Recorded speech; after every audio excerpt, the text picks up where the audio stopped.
To continue this conversation, we asked Professor Lawrence Sager, an expert in constitutional law, to join us this afternoon. He is a professor at the University of Texas at Austin School of Law. Professor, to give some context, the ruling of Roe v. Wade came down to the 14th Amendment's right to privacy. What did justices decide then? Well, what they decided that one way or another, there was some disagreement, or at least questions left open as to how the 14th Amendment included a right of personal autonomy, which we call the right to privacy, that extended to a woman's decision to secure an abortion. And according to the leaked document, what opinion does Justice Alito give to overturn Roe versus Wade?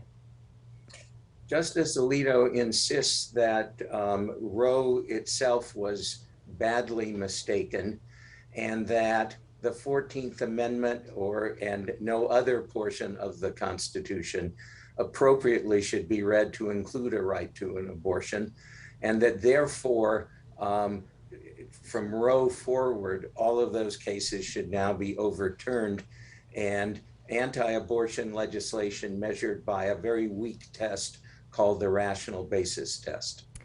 And you know, Professor, we just heard at the end of the story right before we had you on that other precedents might be in jeopardy. Some say that there are other things that might change because of this. Can you help us understand where we go from here and what those changes could be?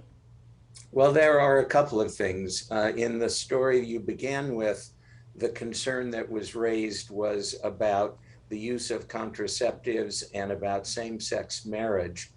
The court in two places, I shouldn't say the court, Justice Alito, in this draft opinion that he hopes will become the opinion of the court, in two places distinguishes the abortion right from those other rights because of its connection to the moral status of fetal life. So he says nothing in this opinion undermines these other cases that concern many of us. Whether that would hold or not is not clear, but it looks like that it's very possible that Justice Alito thought that some of his colleagues wouldn't join him unless he disavowed shaking up the right to contraception or the right to same-sex marriage, for that matter. Another going forward question, which I think is omitted from the draft opinion altogether, is the case in which a woman's health would be seriously threatened were she required to bear her pregnancy to term. This opinion renounces any constitutional claim to a right to an abortion, but it doesn't say a word about the right that a woman would have to seek medical care for a life-threatening condition were she pregnant and that was the cause of the life-threatening condition.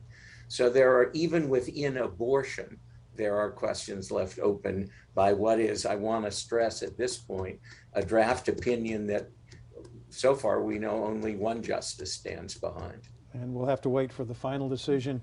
Professor Lawrence Sager from UT Law, thanks for your analysis. We appreciate it. Thank you.